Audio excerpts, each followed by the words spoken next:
নমস্কার বন্ধুরা, আপনাদের সবাইকে স্বাগত জানাই। আজকের ভিডিওটি আপার প্রাইমারি শিক্ষক নিয়োগের প্রস্তুতি নেওয়া সমস্ত চাকরি প্রার্থীদের জন্য অত্যন্ত গুরুত্বপূর্ণ। গত কয়েকদিন ধরে সোশ্যাল মিডিয়ায় একটি বিষয় নিয়ে ব্যাপক আলোচনা চলছে। অনেকেই বলছেন জানুয়ারি 2027-এ আপার প্রাইমারি পরীক্ষা হতে পারে। আবার অনেকে জানতে চাইছেন এখন কি প্রস্তুতি শুরু করা উচিত, অথবা নোটিফিকেশন কবে আসবে। আজকের এই ভিডিওতে আমরা এই সমস্ত বিষয় বিস্তারিতভাবে আলোচনা করব। পাশাপাশি জানাবো যদি আগামী কয়েক মাসের মধ্যে নিয়োগ প্রক্রিয়া এগোয় তাহলে আপনাদের কিভাবে প্রস্তুতি নেওয়া উচিত, কোন বিষয়গুলো বেশি গুরুত্ব দিয়ে পড়বেন এবং কি করলে অন্যদের থেকে এগিয়ে থাকতে পারবেন। ভিডিও শুরু করার আগে একটি অত্যন্ত গুরুত্বপূর্ণ বিষয় পরিষ্কার করে দিই। জানুয়ারি 2027-এ আপার প্রাইমারি পরীক্ষা হবে এমন কোনো সরকারি বিজ্ঞপ্তি বা আনুষ্ঠানিক ঘোষণা এখনও প্রকাশিত হয়নি। তাই আজকের ভিডিওতে যে সময়সূচি বা সম্ভাবনার কথা বলা হবে তা শুধুমাত্র সম্ভাব্য রূপরেখা এবং প্রস্তুতির সুবিধার জন্য। সরকারি বিজ্ঞপ্তি চূড়ান্ত বলে গণ্য হবে। আপার প্রাইমারি নিয়োগ কেন এত গুরুত্বপূর্ণ? পশ্চিমবঙ্গে দীর্ঘদিন ধরে আপার প্রাইমারি শিক্ষক নিয়োগের অপেক্ষায় রয়েছেন হাজার হাজার চাকরিপ্রার্থী।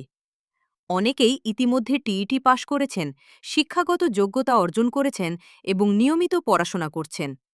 তাই নতুন নিয়োগ প্রক্রিয়া শুরু হলে প্রতিযোগিতা যে অনেক বেশি হবে তা বলাই বাহুল্য। এই কারণেই বিজ্ঞপ্তি প্রকাশের অপেক্ষা না করে এখন থেকেই প্রস্তুতি নেওয়া সবচেয়ে বুদ্ধিমানের কাজ। কি পড়বেন? আপার প্রাইমারি টেট 150 নম্বরের হয়। সিডিপি 30 নম্বর, ল্যাঙ্গুয়েজ 1 বেঙ্গলি, 30 নম্বর ল্যাঙ্গুয়েজ 2 ইংলিশ, 30 নম্বর আর্টসের পরীক্ষার্থী জন্য।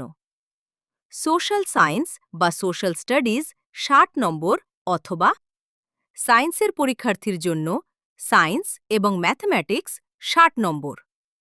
আপনার আপার প্রাইমারি টেটের সিলেবাস অনুযায়ী প্রতিটি অধ্যায় পড়বেন, নিয়মিত মক টেস্ট দেবেন এবং টেটের বিগত বছরের প্রশ্নপত্র নিয়মিত অনুশীলন করবেন। প্রিভিয়াস ইয়ার কোয়েশ্চেন কেন গুরুত্বপূর্ণ?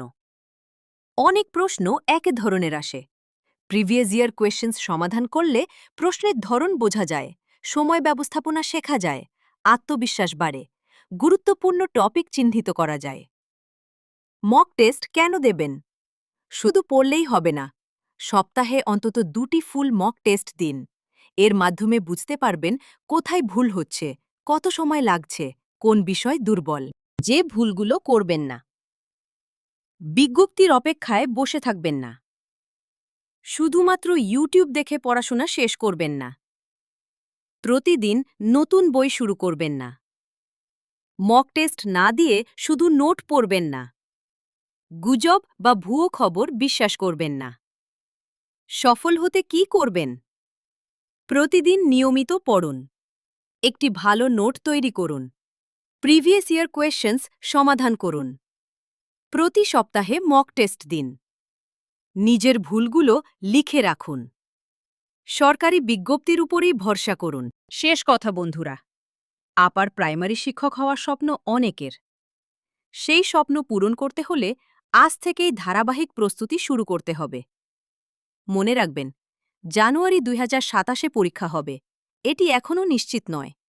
তবে সম্ভাব্য সময়কে সামনে রেখে প্রস্তুতি নিলে আপনি অন্যদের তুলনায় অনেকটাই এগিয়ে থাকবেন। ভিডিওটি যদি ভালো লেগে থাকে তাহলে অবশ্যই লাইক করুন, বন্ধুদের সঙ্গে শেয়ার করুন। ধন্যবাদ।